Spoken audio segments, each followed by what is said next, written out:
Hello dear student, welcome to Rankers science classes. Rankers science classes में हम MPPSC prelims का जो नया टॉपिक ऐड हुआ है हिस्ट्री में, भारत का एकीकरण, स्वतंत्रता के पश्चात भारत का एकीकरण एवं पुनर्गठन, उसी को हम कंटिन्यू करेंगे आगे। भारत के पुनर्गठन में आता है कि जो भी डेवलपमेंट हुआ है, सुधार हुआ है 1964 तक का, उसको हम इसमें ऐड करेंगे इस टॉपिक में। भूमि सुधार। स्वतंत्रता के समय भारत में भूधारण की 3 पद्धतियां थीं, जमींदारी, रैयतवाड़ी और महालवाड़ी प्रचलित थी, जिसके अंतर्गत क्रमशः 19%, 51% तथा 30% भूमि सम्मिलित थी।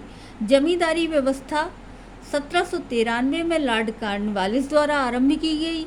यह पद्धति 2 रूपों में लागू की गई थी, स्थायी बंदोबस्त और अस्थायी बंदोबस्त। स्थायी बंदोबस्त के अंतर्गत लगान को स्थायी रूप से सुनिश्चित कर दिया जाता था, जिसमें भविष्य में कोई परिवर्तन नहीं होता था। यह व्यवस्था बंगाल, बिहार, उड़ीसा तथा उत्तरी मद्रास एवं बनारस आदि क्षेत्रों में लागू थी। आपको ये इसमें इम्पोर्टेंट है कि स्थायी बंदोबस्त कहाँ लागू था, जबकि अस्थायी बंदोबस्त के अंतर्गत लगान को अस्थायी रूप से सुनिश्चित किया जाता था, जिसे 20 से 40 वर्ष बाद बढ़ाया जा सकता था। यह व्यवस्था अवध में लागू की गई थी। आपको ये प्लेस याद रखना है। रैयतवाड़ी व्यवस्था सर्वप्रथम 1792 में थॉमस रीड द्वारा मद्रास क्षेत्र में लागू की गई थी। इम्पोर्टेंट है कि रैयतवाड़ी किसने लागू की और किस स्थान में लागू की गई। बाद में 1820 में हेक्टर मुनरो ने इसे व्यवस्थित रूप दिया और इसे महाराष्ट्र, बरार, असम और कुर्ग आदि क्षेत्रों में लागू किया गया। ये इम्पोर्टेंट है। महालवाड़ी व्यवस्था 1822 में हॉल्ट मैकेंजी द्वारा लागू की गई। ये इम्पोर्टेंट है। यह व्यवस्था पंजाब, मध्य प्रदेश तथा आगरा और अवध क्षेत्रों में लागू थी। स्वतंत्रता के बाद भारत सरकार द्वारा भूमि सुधार के क्षेत्र में निम्नलिखित उपाय किए गए। मध्यस्थों का उन्मूलन मीन्स जमींदारी प्रथा की समाप्ति, काश्तकारी सुधार मतलब किसानों की स्थिति में सुधार, कृषि का पुनर्गठन। जमींदारी प्रथा के उन्मूलन से संबंधित कानून संपूर्ण भारत में एक ही समय में नहीं लागू किए गए। इसमें सर्वप्रथम कानून 1948 ईस्वी में मद्रास राज्य में लागू किया गया, इम्पोर्टेंट है, जबकि सबसे अंतिम कानून पश्चिम बंगाल में 1954-5 में लागू किया गया था। काश्तकारी सुधार के अंतर्गत 3 प्रकार के उपाय किए गए। लगान का नियमन, काश्त अधिकार की सुरक्षा, काश्तकारों का भूमि पर मालिकाना अधिकार। 1950 में यूपी में जमींदारी उन्मूलन एवं नए भूमि सुधार अधिनियम 1950 पारित हुआ, इम्पोर्टेंट है। 1952 तक सभी राज्यों में इससे संबंधित विधेयक पारित हो गए। स्वतंत्रता के बाद काश्तकारों की सुरक्षा के लिए बम्बई, पंजाब और मद्रास में कानून बनाए गए। पंजाब, हैदराबाद तथा राजस्थान में कानून बनाए गए, जिससे काश्तकारों और जमींदारों को दिए जाने वाले लगान की अधिकतम सीमा निर्धारित की जा सके। कुछ राज्यों में यह नियम बनाए गए कि काश्तकार उस भूमि का मालिक बन सकता है जिस पर वह खेती करता था। स्वतंत्रता के बाद विभिन्न पंचवर्षीय योजना के दौरान काश्तकारी सुधार से संबंधित अनेक कानून बनाए गए तथा महत्वपूर्ण कदम उठाए गए। इनका उद्देश्य काश्तकारों को सुरक्षा प्रदान करना, लगान की सीमा निर्धारित करना तथा उसका नियमन तथा काश्तकारों को भूमि का मालिक बनाने का अधिकार प्रदान करना था। नागालैंड, मेघालय, मिजोरम को छोड़कर सभी राज्यों में काश्तकारी कानून लागू है, ये इम्पोर्टेंट है। कृषि के पुनर्गठन के संबंध में 2 प्रकार के उपाय किए गए, जोतों की सीमाबंदी व जोतों की चकबंदी। जोतों की उच्चतम सीमा जल की उपलब्धि वाले क्षेत्रों में 18 एकड़ तथा असिंचित क्षेत्र में 54 एकड़ तक सीमित किया गया, इम्पोर्टेंट है।